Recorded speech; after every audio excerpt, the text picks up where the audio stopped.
لله الحمد لله رب العالمين، والصلاة والسلام على من كان نبيا وآدم بين الماء والطين، وعلى آله وأصحابه الطيبين الطاهرين. أما بعد، فأعوذ بالله من الشيطان الرجيم. بسم الله الرحمن الرحيم. ومن يطع الله ورسوله فقد فاز فوزا عظيما. صدق الله مولانا العظيم، وبلغنا رسوله النبي الأمين الكريم، ونحن على ذلك لمن الشاهدين والشاكرين، والحمد لله رب العالمين. محترم دادران اہل سنت، قابل احترام حضور دوستو، السلام علیکم ورحمۃ اللہ وبرکاتہ۔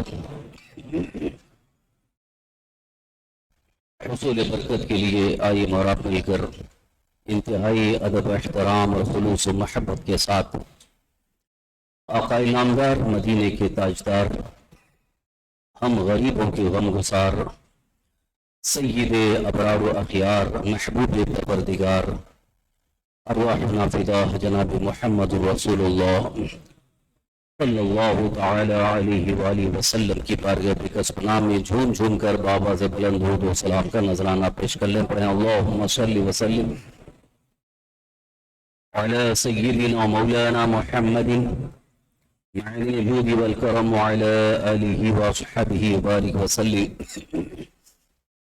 صلاة و سلاما علیک یا رسول اللہ، صلاة و سلاما علیک یا حبیب اللہ۔ محترم حضرات، اللہ رب العزت کے فضل و کرم سے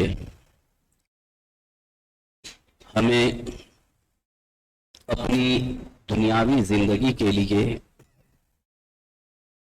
ایک بہترین دستور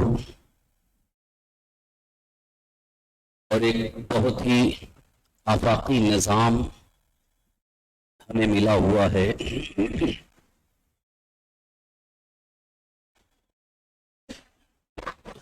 اللہ تعالیٰ کا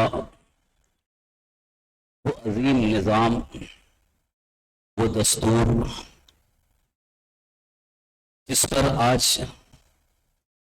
کئی لوگ ریسرچ کر رہے ہیں، تحقیق کر رہے ہیں،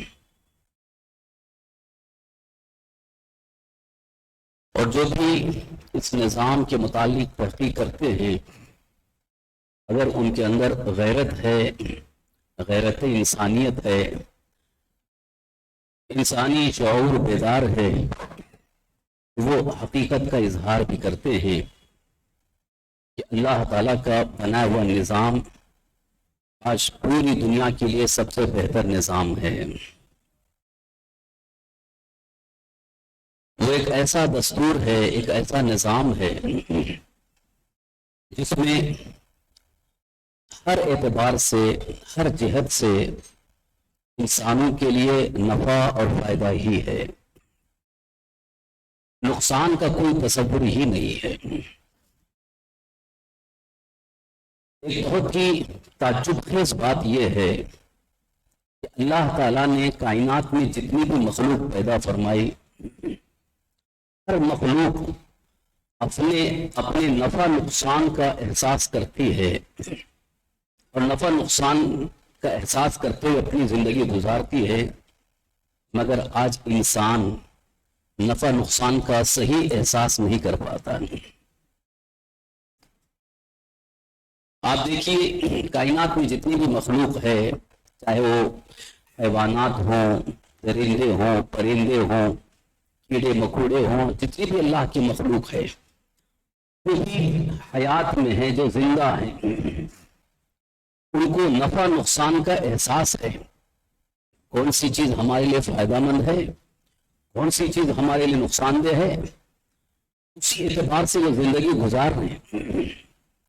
یہ اور بات ہے کہ کہا جاتا ہے کہ ان کے اندر عقل نہیں ہے، عقل نہیں ہے، انسانوں میں عقل ہے، اسی لیے انسان کو اشرف المخلوقات کہا گیا، یعنی ساری مخلوق میں سب سے اشرف، سب سے افضل، سب سے بہتر۔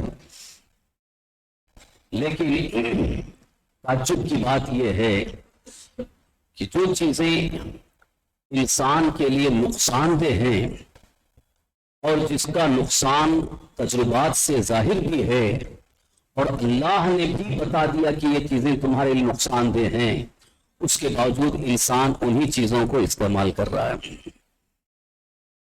اس کا مطلب یہ ہوا کہ عقل ہوتے ہوئے بھی ہم اپنے نفع نقصان کا احساس نہیں کر رہے ہیں۔ کون سی چیز نفع بخش ہے، فائدہ مند ہے، اور کون سی چیز نقصان دہ ہے، اس چیز کا اگر ہمیں احساس ہو تو نقصان کو چھوڑ دے اور فائدہ کی چیز حاصل کرے۔ یہ تو عام من کی ایک بات ہے جس کو کامن سینس بھی کہا جا سکتا ہے۔ ہر عقل مند اس بات کو تسلیم کرے گا کہ جو چیز ہمارے لیے نقصان دہ ہے، نقصان پہنچانے والی ہے، ہم اس کو کیوں کریں؟ اور یہ بھی آپ کو فخر ہونا چاہیے کہ جو چیزیں انسانیت کے لیے، انسانوں کے لیے نقصان دہ تھی، شریعت مطہرہ نے انہیں منع کیا ہے، انہیں حرام کہا ہے، کہیں ناجائز ہے، حرام ہے، مکروہ تحریمی ہے، مکروہات ہیں، خلاف اولا ہے۔ شریعت اسلامیہ میں، نظام خداوندی میں، یہ جو میں نے شروع میں جو جملہ کہا کہ اللہ کا بنایا ہوا نظام، آفاقی نظام، دستور اتنا عظیم ہے کہ اس میں ہمارے لیے کون سی چیز نقصان دہ ہے وہ پوری طرح سے واضح کر دی گئی ہے، بتا دیا گیا ہے، مگر ہم اس چیز کو عملی زندگی میں نہیں لا رہے ہیں، جس کی وجہ سے بہت سارے نقصانات ہمیں اٹھانے پڑتی ہیں۔ ایک چھوٹی سی مثال آج جو بالکل ہی عام ہے، سگریٹ جو انسان پیتا ہے، حالانکہ کمپنی اس سگریٹ کے پیک پر کمپنی سے لکھ کر کے آتا ہے یہ آپ کی صحت کے لیے خطرناک ہے، smoking is injurious to health, یہ انتہائی خطرناک ہے، لکھا رہتا ہے، تصویر بنی رہتی ہے، مگر دیکھ کر کے بھی انسان سگریٹ پی رہا ہے۔ اس کا مطلب یہ ہے کہ خود اپنے نقصان کو انسان ایکسپٹ کر رہا ہے، قبول کر رہا ہے۔ اور اگر ایک مسلمان اس طرح سے نقصان دہ چیزوں کو استعمال کرتا ہے تو بڑے افسوس کی بات ہوگی، کیونکہ اسلام نے ہر نقصان دہ چیز سے منع کیا ہے، جو چیز تمہارے لیے نقصان پہنچانے والی ہے اسے منع کر دیا ہے۔ قرآن پاک میں اللہ تعالیٰ نے ارشاد فرمایا وَلَا تُلْقُوا بِأَيْدِيكُمْ إِلَى التَّهْلُكَةِ، اپنے ہاتھوں ہلاکت میں مت ڈالو، اپنے آپ کو ہلاکت میں نہ ڈالو، نقصان میں نہ ڈالو۔ جو چیز نقصان دہ ہے، جو چیز ہماری طبیعت کے لیے، صحت کے لیے، اخلاق کے لیے نقصان دہ ہے، نظام اسلام نے ان ساری چیزوں کو دور کر دیا گیا، ان سے اجتناب، پرہیز کرنے کا حکم دیا گیا ہے۔ عزیزان محترم، یوں تو بہت ساری نقصان دہ چیزیں صحت کے لیے جو نقصان دہ ہیں وہ ہم استعمال کرتے جا رہے ہیں، اور ایک عادت سی بن گئی ہے، ہماری ایک عادت بن گئی ہے تو نقصان دہ لیکن عادت بن گئی ہے، تو لوگ سوچتے ہیں کیا ہو رہا ہے، کچھ نہیں ہوتا ہے، اور جب عادت بن جاتی ہے تو ظاہری طور پر اس کو ایسا لگتا ہے کہ اس کا نقصان کچھ نہیں ہے، جیسے کہ نشہ کرنے والوں کا عام خیال یہی ہے کہ کچھ نہیں ہے، بس اپنی خواہش پوری ہو رہی، حالانکہ اندر کیا نقصان ہو رہا ہے انہیں اس کا احساس نہیں ہے، اندر ہی اندر پورا بدن کھوکھلا ہو رہا ہے۔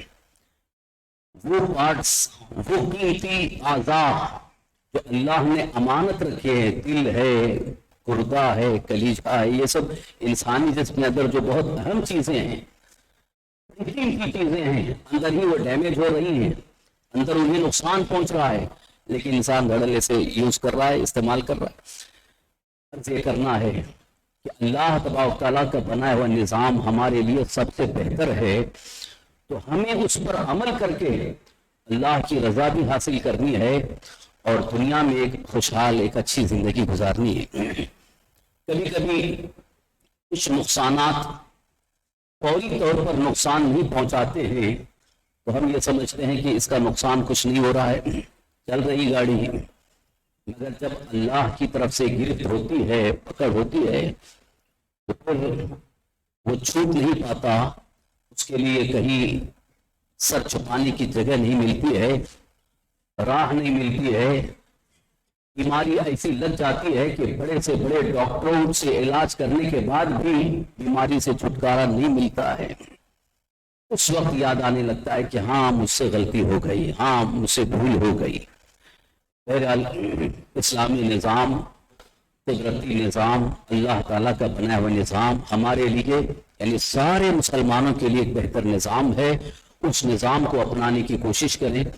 اسی نظام اسلام کے اندر جہاں صحت کو نقصان پہنچانے والی چیزوں کی نشاندہی کی گئی ہے کہ یہ چیزیں صحت کو نقصان پہنچانے والی ہیں، جن چیزوں کو حرام قرار دیا گیا، جیسے خاص طور پر کھانے پینے کی چیزوں میں جو چیزیں حرام ہیں، خنزیر کا گوشت حرام ہے، خنزیر سور جسے عام زبان میں کہا جاتا ہے، قرآن پاک میں اس کا ذکر آیا، خون یہ بھی حرام ہے، خنزیر حرام ہے۔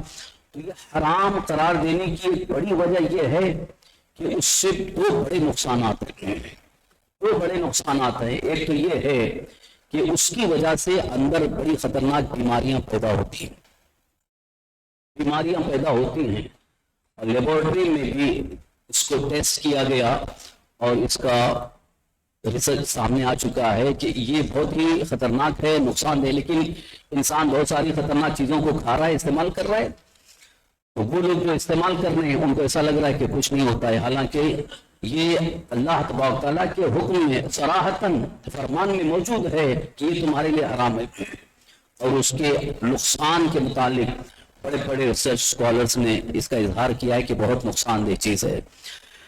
دوسرا اس کا ایک نقصان یہ ہے کہ جو خنزیر کھاتا ہے اس کے اندر سے حیا ختم ہو جاتی ہے۔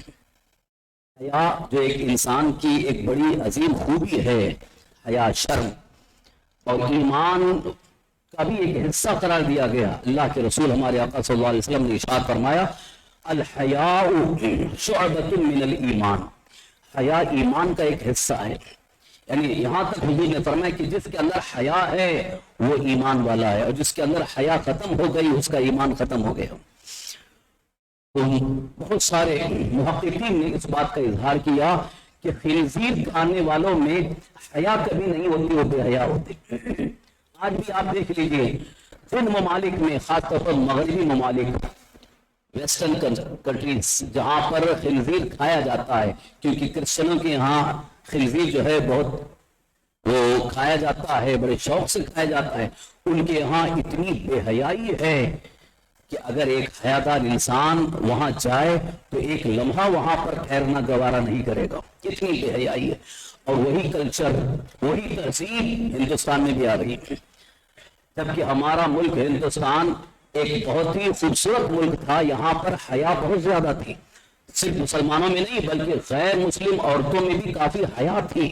آج بھی بہت سارے جو خاندانی ہیں ان خواتین کے اندر حیا ہے، لیکن ویسٹرن کلچر کے آنے کی بنیاد پر حیا ختم ہوتی چلی جا رہی، اور یہ حیا کا ختم ہونا یہ کیوں ہے؟ اس لیے کہ جب حرام چیز انسان کھانے لگتا ہے تو اس کے اندر سے حیا ختم ہو جاتی ہے، حیا نکل جاتی ہے۔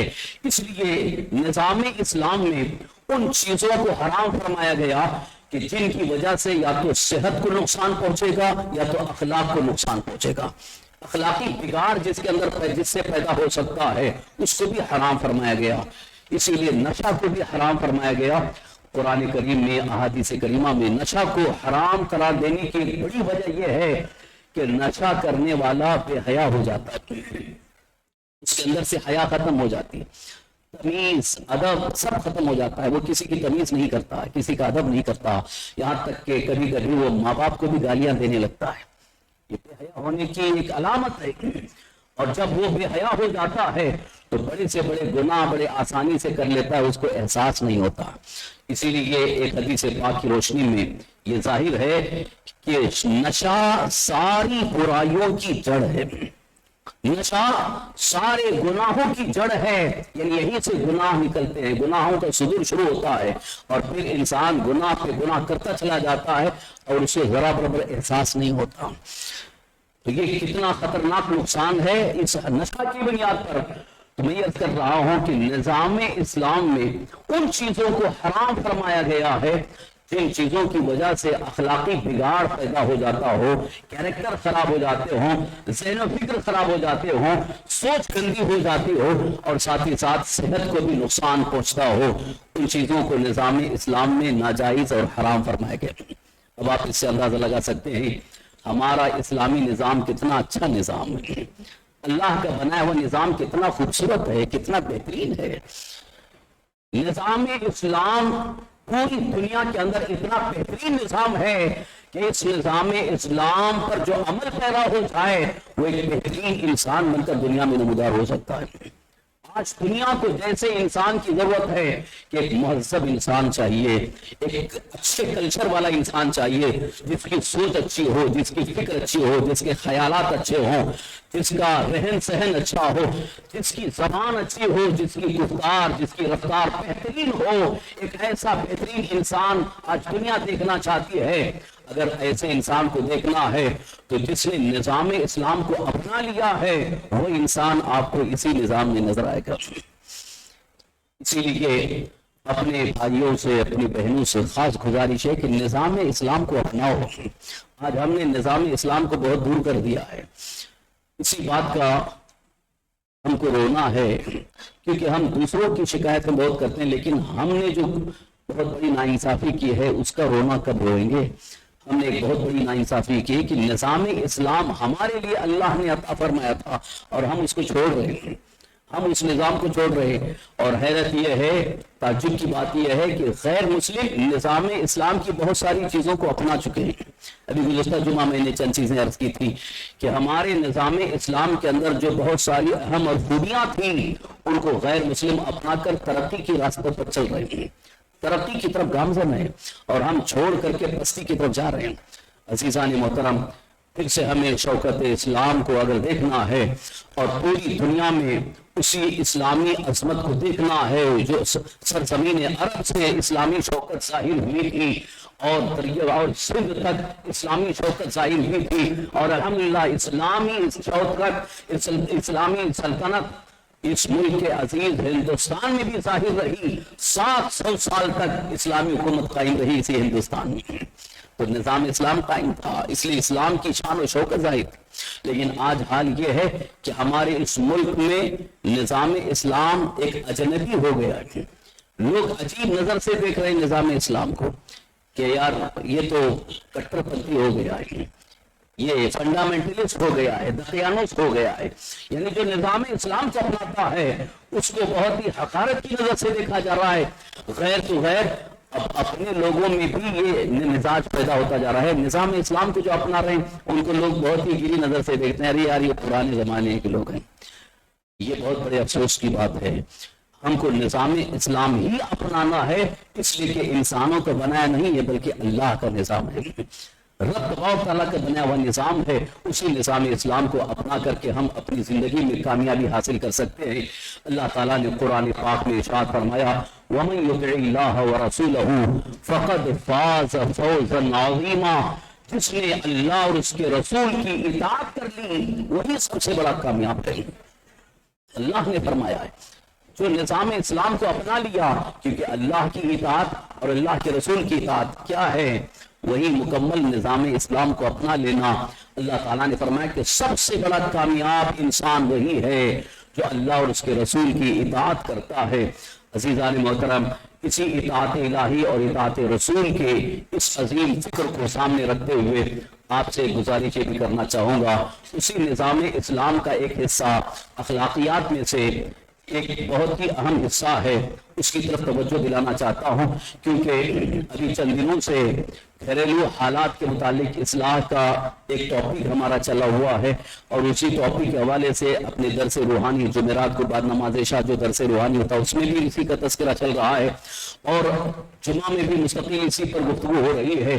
لہذا اس نظام اسلام کا ایک بڑا اہم حصہ جو ہمارے لیے، ہمارے گھریلو حالات کے لیے، خاص طور پر خانگی معاملات، ازدواجی زندگی کے لیے بڑا ہی اہم رول ادا کرتا ہے، اس کی طرف اشارہ کر رہا ہوں. غصہ یہ ایک انسان کو تباہ کرنے والی چیز ہے. غصے کے بارے میں اللہ کے رسول صلی اللہ علیہ وسلم نے کیا فرمایا؟ اللہ کے رسول سرور کائنات صلی اللہ علیہ وسلم ارشاد فرماتے ہیں غصہ ایمان کو تباہ کر دیتا ہے. غصہ ایک ایسی چیز ہے کہ اللہ کی بنائی ہوئی آگ سے بنا ہوا ایک غصہ ہے، اور جس انسان کے اندر غصہ آ جاتا ہے شیطان اس پر پوری طرح سے حاوی ہو جاتا ہے. اسی لیے رسول پاک صلی اللہ علیہ وسلم نے ارشاد فرمایا غصہ پی جاؤ. میرے نزدیک بہت بڑا بہادر انسان وہ ہے جو غصے کو پی جائے، یعنی غصے کو کنٹرول کر لے. کتنا بھی غصہ ہے اس وقت خاموش ہو جائے. تو رسول پاک صلی اللہ علیہ وسلم کے ارشاد کے مطابق وہ بہت بڑا بہادر انسان ہے. ایک بزرگ فرماتے ہیں کہ اگر کسی نے بڑے ہاتھی کو پچاڑ دیا تو وہ بہادر نہیں ہے، وہ سب سے بڑا بہادر ہے جو غصے کو پی جائے. یہ غصے کے بارے میں اس لیے شریعت مطہرہ میں احادیث کریمہ میں اتنی اہمیت دی گئی کہ غصہ انسان سے کیا کر لے جائے، کیا کرا لے جائے، انسان سوچ نہیں سکتا ہے. آج بہت سارے گھروں کے اندر جو اختلافات، جھگڑے، خاص طور پر میاں بیوی کے جھگڑے اور طلاق کی جو کثرت ہے اس میں بڑا اہم رول غصے کا ہوتا ہے. یہاں دارالفتہ میں آتے ہیں، میں نے طلاق دے دیا ہے حضرت، اب کوئی راستہ بتائیں. کیوں طلاق دی؟ بولے غصے میں آیا طلاق دے دیا. غصہ آ گیا طلاق دے دیا، یعنی غصہ آ گیا طلاق دے دیا. انسان سمجھتا ہے کہ غصے میں طلاق دیے تو طلاق نہیں ہوتی ہے. کیا ہنستے ہوئے خوشی میں کوئی طلاق دیتا ہے؟ خوشی میں کوئی طلاق دیتا ہے؟ یہ غصے ہی میں تو طلاق ہو رہی ہے. لہذا شریعت مطہرہ میں یہ قانون بن چکا ہے، چاہے ہنستے ہوئے طلاق دے یا غصے میں طلاق دے طلاق ہو جاتی ہے. یعنی بیوی اس کے نکاح سے نکل جاتی ہے، اور جب نکاح سے نکل جاتی ہے تب وہ سٹپٹاتا ہے اب کیا ہو گیا. بار بار وہ کہتا ہے کہ نہیں مجھے بالکل احساس بھی نہیں تھا، میں سوچا بھی نہیں تھا، اور میں دینا نہیں چاہ رہا تھا لیکن غصے میں آ گیا تھا. اگر ہم آپ ایسے غصے والے سے کہیں کہ ٹھیک ہے طلاق نہیں دینا چاہ رہا تھا، غصے میں طلاق دے دیا، اگر کوئی نجاست اور گندگی دے دے غصے میں کھا لو گے کیا؟ تو کہیں نہیں، گندگی تو نہیں کھاتا ہے، نہیں کھانا چاہ رہا ہے، کیا غصے میں کھا لیتا ہے؟ تو جب گندگی نہیں کھا سکتا ہے تو جس چیز کو اللہ نے ناپسند فرمایا ہے وہ کیوں زبان پہ لا رہا ہے؟ لہذا آج جو طلاق دینے کا ایک سسٹم بنا ہوا ہے، بس غصے میں آ گئے اور طلاق دے دیا. اور کچھ لڑکیوں میں، کچھ خواتین میں بھی ایک عجیب کیفیت ہے، وہ شوہر کو ابھارتی ہیں، شوہر کو بالکل ہی اس کی غیرت دلاتی ہیں. بہت زیادہ بڑی ہمت ہے تو طلاق دے کے دیکھو، بڑی ہمت ہے طلاق دو، نہیں چاہتی مجھے نہیں رہنا ہے تو طلاق دو. اب وہ بھی اس کو جب ابھارتی ہے، اب وہ تو مرد ہے، جوش میں آتا ہے، غصے میں آتا ہے، طلاق دے دیتا ہے. اس کے بعد دونوں پریشان، شوہر بھی پریشان، بیوی پریشان، ادھر بچوں کی زندگی کی تباہی کا سامان. اس لیے غصہ گھروں کے اندر بہت بڑی تباہی مچا رہا ہے. اس لیے رسول پاک صلی اللہ علیہ وسلم نے ارشاد فرمایا غصہ مت کرو. ایک صحابی، بڑا پیارا ارشاد ہے حضور صلی اللہ علیہ وسلم کا، سنیں. ایک صحابی حاضر ہوئے، عرض کرتے ہیں یا رسول اللہ صلی اللہ تعالی علیہ وسلم کوئی چھوٹا سا وظیفہ بتا دیں، کوئی چھوٹا سا وظیفہ بتا دیں تاکہ میں اللہ کی بارگاہ میں مقبول ہو جاؤں. تو حضور نے ارشاد فرمایا غصہ مت کرو، غصہ پی جاؤ، یہ سب سے بہتر وظیفہ ہے. رسول پاک صلی اللہ علیہ وسلم کا ارشاد اس لیے ہے کہ نگاہ نبوت دیکھ رہی ہے، میرے آقا صلی اللہ علیہ وسلم اپنی امت کے حالات کو دیکھ رہے ہیں کہ غصے کی وجہ سے بہت سارے حالات بگڑیں گے، غصے کی وجہ سے ایمان بھی تباہ ہو سکتا ہے، غصے کی وجہ سے طلاق واقع ہوتی ہے، غصے کی وجہ سے بھائی بھائی میں جھگڑا، غصے کی وجہ سے اتنے فتنے فسادات، جھگڑے، اللہ اکبر، دشمنی ہو جاتی ہے اور زندگی ختم ہوتی ہے لیکن دشمنی ختم نہیں ہوتی ہے. وجہ کیا ہے؟ غصے میں گالی دے دیا. غصے میں اگر کسی نے گالی دے دیا، کیونکہ گالی تو انسان کو غصے میں ہی نکلتی ہے، جب غصہ آتا ہے گالی نکلتی ہے، اور گالی دے دیا، اب گالی دینا ہی اس کے دل میں ایک ایسا زخم پہنچاتا ہے کہ وہ زندگی بھر یاد رکھتا ہے کہ اس نے مجھے گالی دیا ہے. چاہے اس سے معافی مانگتے رہو لیکن وہ ظاہری طور پر تو کہہ دے گا ٹھیک ہے میں نے معاف کر دیا، لیکن جو دل پہ زخم لگتا ہے وہ زخم ختم نہیں ہوتا ہے. کاش اگر اسی وقت غصہ پی جاتا، گالی نہ دیتا، تو اس کو بھی احساس ہوتا کہ ہاں اس نے کچھ جواب نہیں دیا، انتقام نہیں لیا ہے. آج کا مزاج الگ ہے. لوگ یہ کہتے ہیں کہ جو بہت خاموش مزاج ہے کہ غصہ نہیں ہوتا ہے, لوگ اس کو ابھارتے ہیں. تو مرد ہے سن کر کے آ گیا ہے, غصہ نہیں ہے تیرے اندر. یاد رکھو غصہ ختم کرنے کا حکم اللہ کے رسول صلی اللہ علیہ وسلم نے دیا ہے کہ غصہ نہ کرو. غصہ ہی ہمارے لیے بہت بڑی تباہی اور بربادی کا سبب ہے. عزیزان محترم, سرکار دو عالم صلی اللہ علیہ وسلم نے جس چیز کو منع فرمایا وہی نظام اسلام ہے. جس چیز کو اللہ کے رسول صلی اللہ علیہ وسلم نے منع کر دیا کہ اس کو مت کرو, وہی ہمارے لیے نظام اسلام ہے, وہی اللہ کا نظام ہے. اس نظام کو اپنا کر کے آپ دیکھ لو, انشاءاللہ گھر کے اندر سکون کا ماحول ہوگا. اور آج یہی غصہ نہ کرنے کی وجہ سے گھر کے اندر سکون نہیں ہے. آج خواتین کو بھی غصہ ہے, مردوں کو بھی غصہ ہے, دونوں غصے میں جلال میں, اور ایسی باتیں, ایسے الفاظ, ایسے ایک دوسرے پر کمنٹس, اس کا کوئی اندازہ نہیں کر سکتا, اس کا کوئی کنارہ نہیں ہے. اور کہاں تک بات چلی جاتی ہے. ایک شوہر اگر بیوی پر غصے میں ڈانٹنے لگتا ہے تو وہ برداشت کرتے کرتے جب برداشت نہیں ہوتا اب وہ بھی بولنے لگتی ہے, اور یہاں تک وہ بول جاتی ہے اس کے ماں باپ تک کو بول جاتی ہے. اب پھر اس کو غیرت آتی ہے کہ میرے ماں باپ کو تو نے ایسا بول دیا. یہ اختلاف, یہ جھگڑا اور یہ آپس کی رسا کشی, یہ پورے گھر کے ماحول کو تباہی کی طرف لے جا رہی ہے. پورے گھر کا ماحول انتہائی بے صبری, بے سکونی میں بدل جا رہا ہے. عزیزان محترم, اسی لیے میں بڑی ذمہ داری کے ساتھ عرض کر لوں گا, نظام اسلام اگر ہمارے گھروں میں آ جائے تو انشاءاللہ بڑی سکون کی زندگی ہوگی, بڑی سکون کی زندگی ہوگی. لیکن اس نظام اسلام کے لیے ایک طرفہ نہیں, دونوں طرف سے کوشش ہونی چاہیے. یعنی مرد اور عورت دونوں نظام اسلام کو اپنائیں. ایسا نہیں کہ مرد نظام اسلام کو اپنا رہا ہے, بڑا نیک ہے, اور عورت بالکل ہی بیکار ہے, اس کا ذہن الگ ہے, آزاد مزاج ہے, آزاد فکری ہے, غصہ زیادہ ہے, اور وہ اپنے شوہر پر حاوی ہونا چاہتی ہے. تو پھر وہاں بھی نظام اسلام نہیں بن پائے گا, وہاں بھی بگاڑ پیدا ہوگا.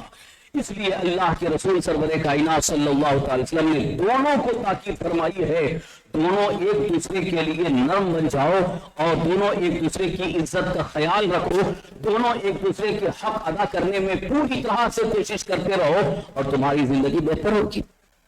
قرآن میں بھی اللہ تعالیٰ نے ارشاد فرمایا, ہن لباس لکم وانتم لباس لہن, تم ان کے لیے لباس ہو اور وہ تمہارے لیے لباس ہیں. یہ نظام اسلام ہے, یہ قدرتی نظام ہے, اللہ کا بنایا ہوا نظام ہے. اب ذرا اس کو اچھی طرح سے غور سے دیکھو, کتنا بہتر نظام ہے. اگر اس نظام کے ساتھ چلے تو ہمارے لیے دنیا کی بہت ساری اور توانائیاں حاصل ہو سکتی ہیں. ہم آج اپنے آپس کے جھگڑے میں اتنے الجھے ہوئے ہیں کہ دوسری طرف ترقی کرنے کا ذہن ہی نہیں جا رہا ہے, ترقی کی طرف کوئی سوچ ہی نہیں ہے. اور دوسری قوموں کا حال یہ ہے کہ وہ ترقی پہ ترقی کرتے جا رہی ہیں. سیٹلائٹ انہوں نے بنا لیا, بڑے بڑے ایجادات ان سے ہو رہے ہیں, اور ہم سوچ رہے ہیں کہ ہم کیا بنا پائے. مسلمان کیا بنا رہے ہیں, کون سی بہت بڑی کمپنی, کون سی بہت بڑی فیکٹری, کون سی چیز ایجاد کر رہے ہیں. بہت مشکل سے کوئی اگر اس میں لگ جائے تو شاید ہو سکتا ہو اس کی ذہنی قوت سے کوئی چیز ایجاد ہو جائے, ورنہ عام طور پر کوئی ایسی چیز نظر نہیں آتی. اس کی بڑی وجہ یہ ہے کہ ہم ابھی بھی اپنے گھریلو معاملات میں الجھے ہوئے ہیں. یہاں سے فرصت نہیں ہے تو دماغ اسی میں لگا رہے گا. اور اس سے بڑا نقصان یہ بھی ہے کہ جن گھروں کے اندر میاں بیوی کے جھگڑے, آپسی اختلافات, نوک جھونک اور گالی گلوچ, وہاں جو پروان چڑھنے والے بچے ہیں وہ کیا اخلاق لے کے آئیں گے, ان کے اندر کیا فکر پیدا ہوگی, کون سی ترقی کی سوچ پیدا ہوگی. لہذا سب سے پہلے میاں بیوی کو, شوہر اور بیوی کو نظام اسلام بہتر بنانا ہے. انشاءاللہ ان کی اولاد بھی ایک بہتر نظام کے ساتھ پروان چڑھے گی. جس گھر کے اندر میاں بیوی کے جھگڑے ہوتے ہیں اس گھر میں پروان چڑھنے والے بچے کبھی اچھے نہیں ہو سکتے. ان کے اخلاق بھی وہی ہوں گے, وہ آگے چل کر کے وہی گالی گلوچ, لفڑے جھگڑے اور ایک دوسرے کو گالی دینا, ایک دوسرے کو نیچا دکھانا, ان کا مزاج وہی ہوتا ہے. کیونکہ گھر کا جو ماحول ہوتا ہے وہ بچوں پہ بہت اثر انداز ہوتا ہے.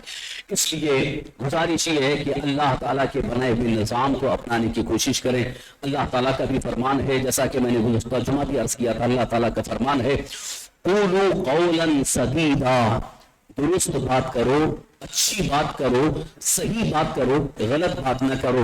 لہذا اگر آپ اپنی بیوی سے اور بیوی اپنے شوہر سے گفتگو کرنا چاہے تو اچھی بات کرے، غلط بات نہ کرے، بیہودہ باتیں، گالی گلوچ اور دنیا بھر کے خرافات والی زبان پر نہ آئیں۔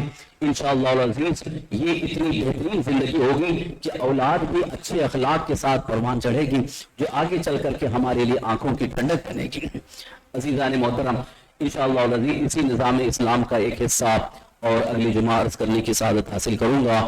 کوشش کریں، کیونکہ جب تک ہم عملی طور پر، پریکٹیکل طور پر نظام اسلام کو نہیں اپنائیں گے، کامیابی ہمارے قریب نہیں آ سکتی ہے، اور ہمیں کامیابی ممکن ہی نہیں ہے۔ یہ میں شروع میں ایک جملہ بولا تھا، اس کو آپ نوٹ کر لیں، اور بڑی ذمہ داری کے ساتھ عرض کر رہا ہوں۔ ایک مسلمان کی کامیابی کا راز اللہ اور اس کے رسول کی اطاعت میں ہی ہے۔ مسلمان کی کامیابی کا راز نظام اسلام کو اپنانے ہی میں ہے۔ دوسری قومیں اگر کسی طرح سے وہ ترقی کر رہے ہیں تو دنیا ان کو دے دی گئی ہے، مگر ہم اسے کامیابی نہیں سمجھتے ہیں، اس لیے کہ اللہ تعالیٰ نے جو فرمایا وہ بالکل حق ہے کہ جس نے اللہ اور اس کے رسول کی اطاعت کر لی وہی کامیاب ہے۔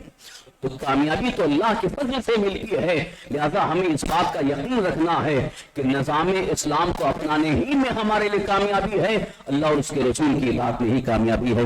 اللہ تعالی ہم سب کو اس کی توفیق نصیب فرمائے، اور تمام خرافات، فواحشات، بے حیائیوں سے اور بد مذہبوں کی تمام خرافات سے اللہ ہم سب کو محفوظ رکھے، ایمان پر زندہ رکھے، ایمانی پر خاتمہ نصیب فرمائے۔ آمین بجاہ النبی الامین علیہ الصلوۃ والتسلیم، وما علینا الا البلاغ المبین۔